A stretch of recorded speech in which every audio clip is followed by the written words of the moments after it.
On Charter TV3, and we're very pleased to be joined by the Republican candidate for the U.S. Senate, State Senator Scott Brown. Thank you for stopping by this morning. My pleasure. Appreciate it. Great to see everybody. All right, well, let's talk a little bit about how Scott Brown got into politics at a young age. Yeah, fairly young. I was actually in the Senate in Tufts University, the TCU Senate, but then obviously took a lot of time thereafter. But I started as an assessor in my hometown of Wrentham, and then worked my way up as a selectman, a state rep, and now I'm a state senator.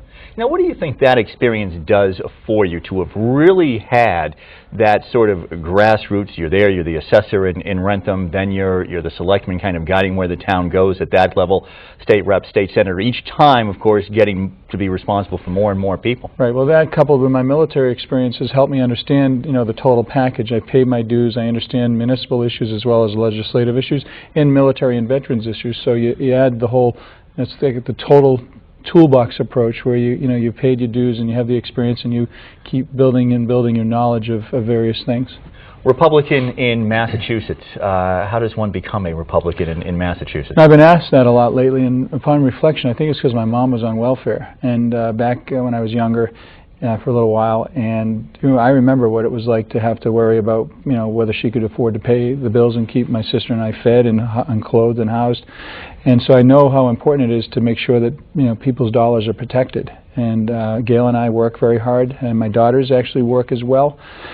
And we want to make sure that we're getting the most value out of each dollar that we send to the government. I think that's the main reason, because I want to be a fiscally responsible person. Yeah, that's interesting, though, because I would think that that a Democrat could say the same thing, that something that might have shaped them might have been that their mother or a family member was on welfare, and that they decided that would, so same experience makes you a Republican, somebody else maybe a different life path. Somebody would then say, well, my mom was on welfare, therefore everyone else should be on welfare, versus my mom was on welfare. Boy, I remember what it's like to be on welfare. I don't ever want to be on welfare.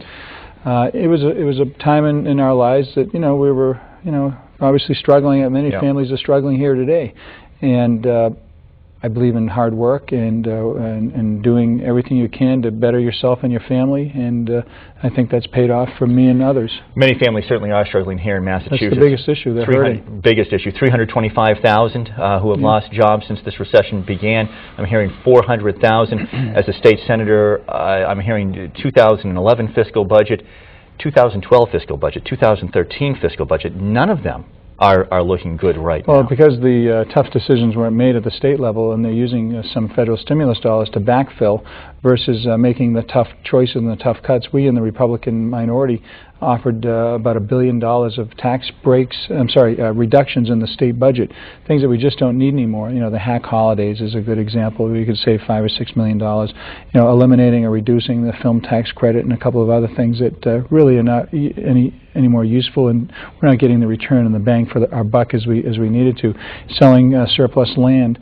There's a whole host of things that we could have done, naming rights on various state properties, before we asked people to reach into their pockets, and we haven't made those tough choices. And as a result, the next fiscal budgets are going to be out of whack. And we went from almost a $4 billion structural surplus to being potentially broke. The overspending by the Patrick administration, the lack of accountability in terms of raises and holding line on spending, and then raising taxes. We're in trouble. But it seems as if the whole country is in this jam, not just Massachusetts. I mean, did every state make those poor decisions?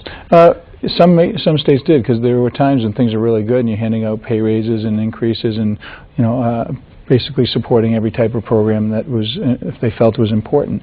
Of course, I don't blame everything on the administration or the majority party, but I do believe that when you hire 2,000 new employees and your budget's gone up 87%, and you're giving out pay raises to people who or are politically connected, that creates a void and a lack of leadership.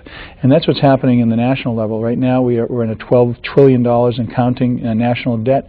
They're looking at a second, third, fourth, fifth stimulus at about $1 trillion a whack.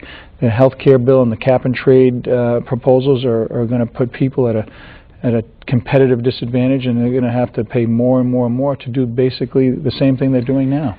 Second stimulus package. They come to you, you've been elected to the U.S. Senate. They said it's going to take another $1 trillion to really jumpstart this, to stop us from going from a recession into a depression. Your answer to them? Why? The first one hasn't even worked, and in Massachusetts, we're 49th out of 50 in actually releasing the money.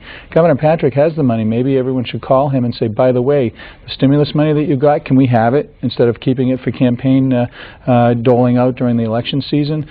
If we had released the money as it was supposed to be used to help with infrastructure improvements, shovel-ready projects. You remember Lieutenant Governor Murray was saying, give me all the shovel-ready projects. We all gave them to him, and hardly any of them have been filled. Well, in Worcester, we were talking here on Wake Up Worcester last week. You know, I mean, I guess the good news was that 25 policemen were able to keep their job for another year. The concern was, and I don't think that anybody was arguing that they should lose their jobs. The concern was that it was stimulus money that was being given to the city that was going to pay for them for another year. And then what happens the year after that? Right. Well, the hope is that we'll be out of it and they'll be able to backfill it and have additional revenues. But by doing a cap and trade increase, and obviously letting the tax cuts expire, and also health care and a whole host of other stimulus 1, 2, or 3.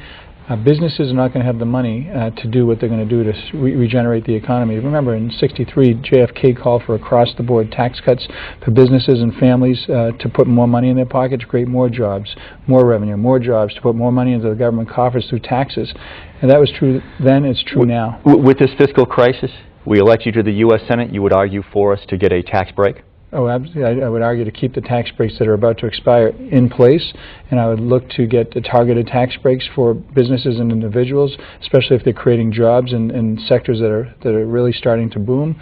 I'd do a top-to-bottom review of every federal program to make sure we're not wasting any money. The President said that he would do that. He hasn't. Medicare has apparently, according to the President, $500 billion of fraud and waste. Let's grab it back and fix it. Give the President a line-item veto. Allow banks to start to encourage them to strongly get that credit gate open so businesses can borrow money.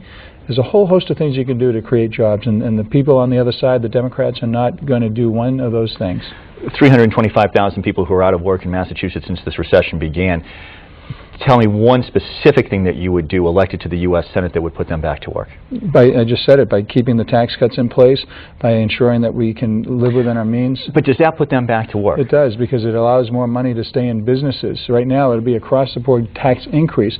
You're talking the child care credit, the tax on dividends for seniors. You're talking about business investment credits. All those things will go away, and as a result of that, people will not reinvest, they will not hire employees, and then allow banks to release that money so they can hire new employees. So we would be able to retain business? Would we be able to attract business that would hire those 325,000? Why do you think EMC has just moved 300 jobs down to North Carolina? Because of the outrageous high cost of energy in Massachusetts.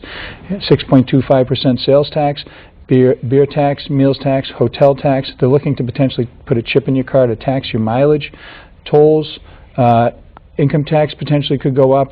There's a whole host of things that are happening in Massachusetts. You couple that with what's happening federally. How do you survive? How do you continue to take your wife and kids to the movies? How do you put your kids through school? How do you pay your mortgage? How do you want to be an employer in this community, in this state, and want to hire employees? You can't do it. Then you throw in unemployment insurance costs, energy costs. Where does it stop? How about making it more competitive for businesses to do business in Massachusetts? They're coming after my Mountain Dew. I mean, we have to draw a line in the sand somewhere. Candy bars, Mountain Dew, you name it. We're going to have much more with State Senator Scott Brown, running for the U.S. Senate, Republican from Wrentham, and we're going to be talking about the war in Afghanistan. That's straight ahead on Wake Up Worcester.